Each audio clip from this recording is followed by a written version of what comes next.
Assalamualaikum warahmatullahi wabarakatuh.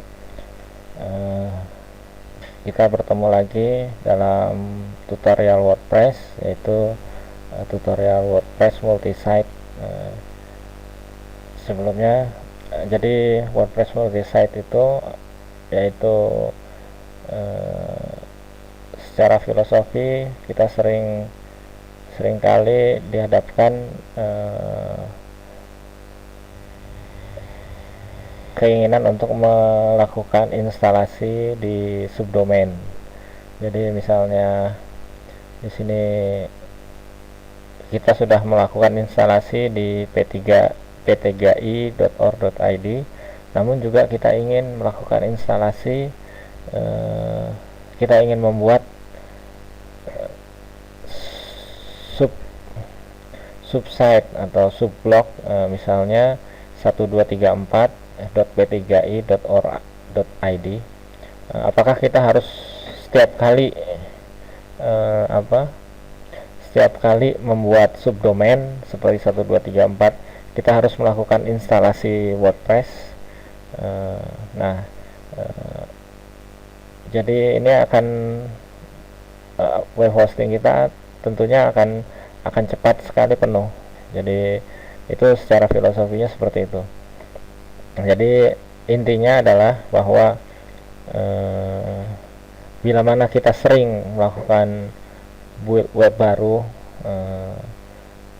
dengan menggunakan WordPress, setiap satu domain kita install WordPress baru, terus bagaimana kalau 100 domain, belum lagi kalau update dengan WordPress multisite ini kita cukup melakukan install satu kali WordPress untuk banyak domain.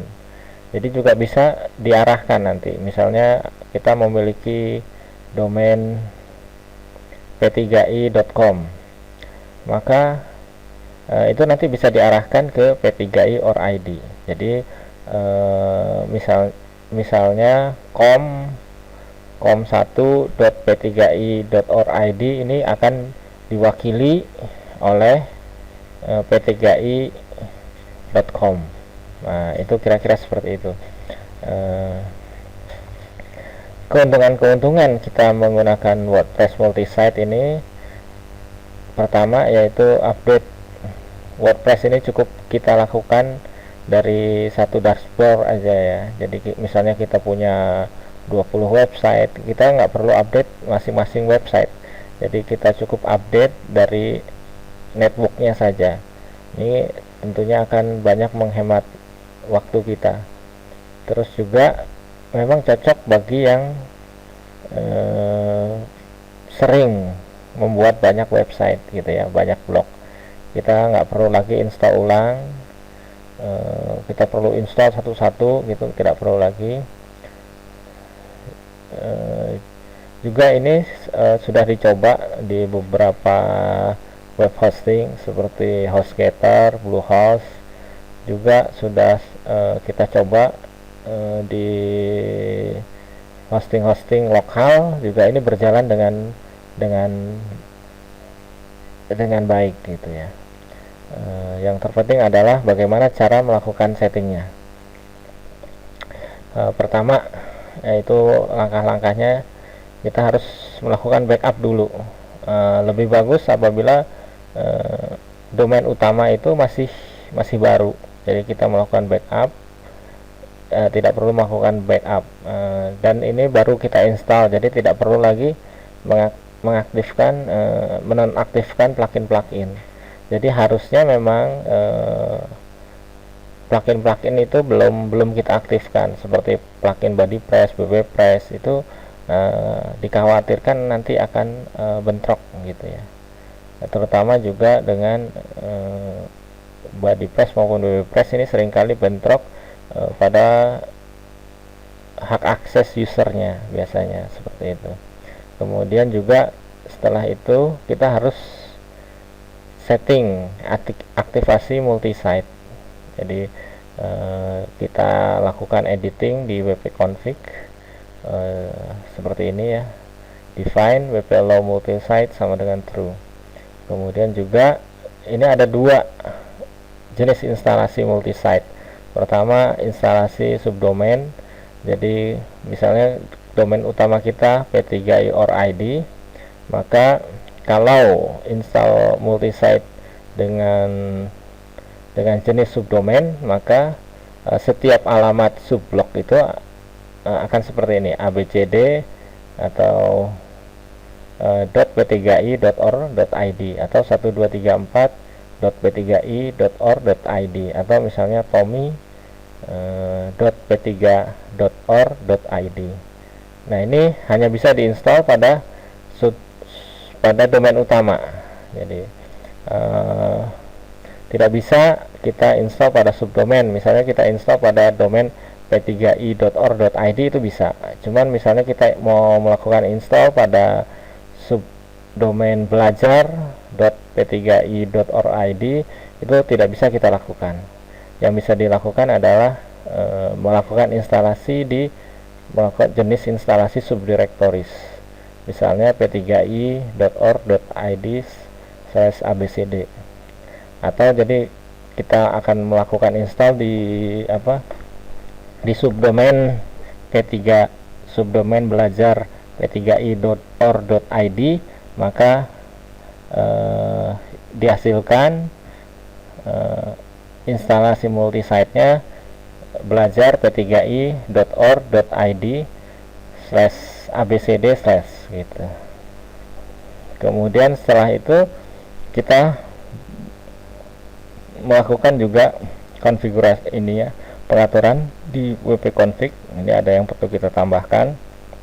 Kemudian juga di htaccess, file htaccess ini kita lakukan perubahan sedikit. Dan juga setelah itu kita melakukan pengaturan administrasi.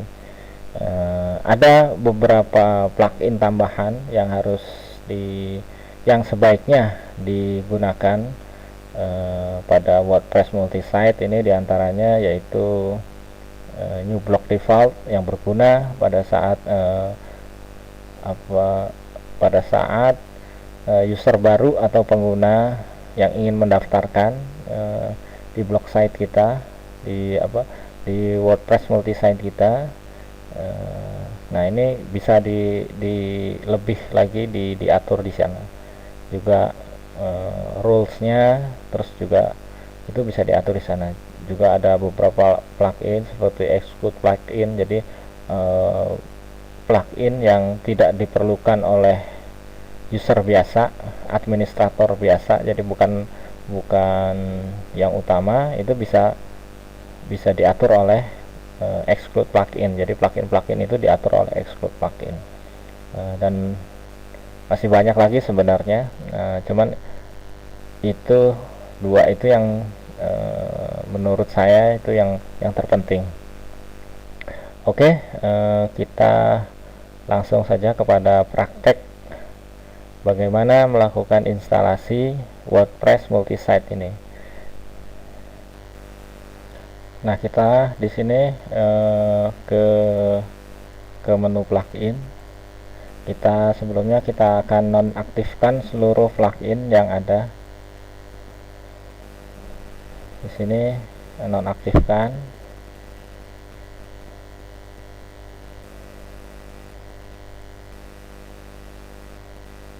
Itu kita nonaktifkan. WordPress juga kita nonaktifkan. Mungkin semuanya kita coba ini dinonaktifkan secara massal.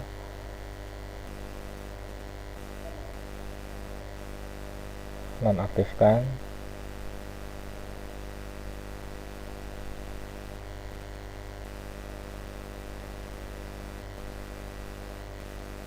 Nah, ini sudah seluruh plugin sudah kita nonaktifkan.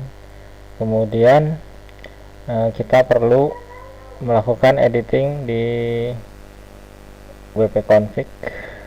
Kita login melalui control panel.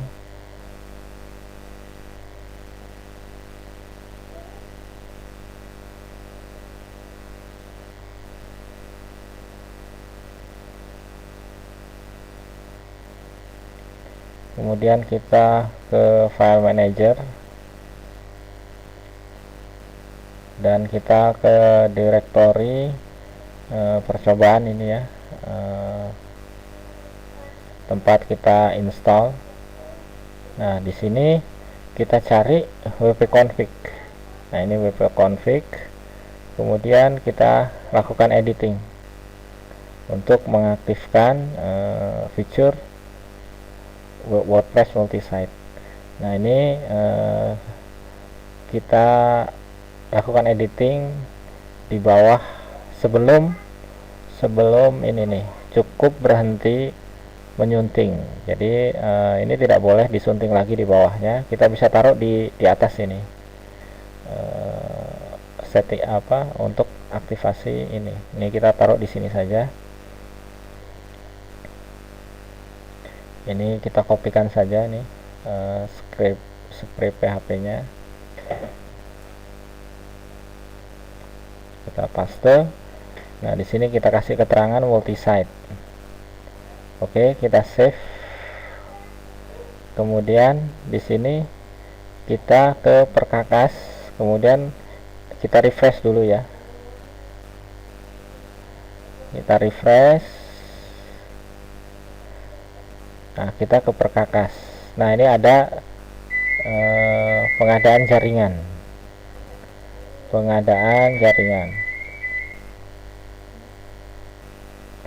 Ini alamatnya, ini belajar P3I or ID WP admin network. Nah, ini kita akan menciptakan sebuah jaringan situs WordPress. Nah, di sini ada keterangannya. Ini detail jaringan, install pada subdomain. Karena instalasi kita bukanlah baru, jadi situs harus menggunakan subdomain. Jadi otomatis ini harus menggunakan subdomain. Jadi kita instalasi hanya bisa menggunakan subdomain. Atau yang berada di instalasi akan membutuhkan merusak tautat yang alamat untuk jaringan. Nah, ini oke. Kita lakukan install saja di sini.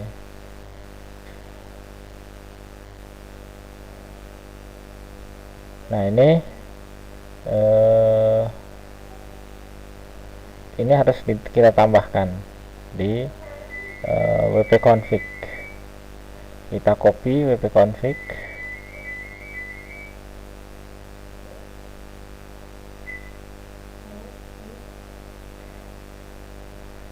subdomain install false. Harusnya kita harusnya bukan install di subdomain, tapi di install di yang lainnya. Copy aja ini. Kemudian kita lakukan editing di sini. Ini di wp-config. Nah, kemudian kita tambahkan di sini. Jadi ini yang kita tambahkan, script ini. Kemudian kita matikan ini. Nah, ini subdomain install, kita ketikkan false, kemudian save. Nah, kemudian kita kembali lagi di sini. Kita ini harus ditambahkan di htaccess, file htaccess. Kita cari ini, lakukan editing, edit. Ini kita hapus semuanya, kita paste, save. Maka ini sudah berhasil instalasi maupun konfigurasi multi-site sudah berhasil kita lakukan. Kita keluar, kita klik ini untuk keluar dan masuk kembali. Kita log masuk.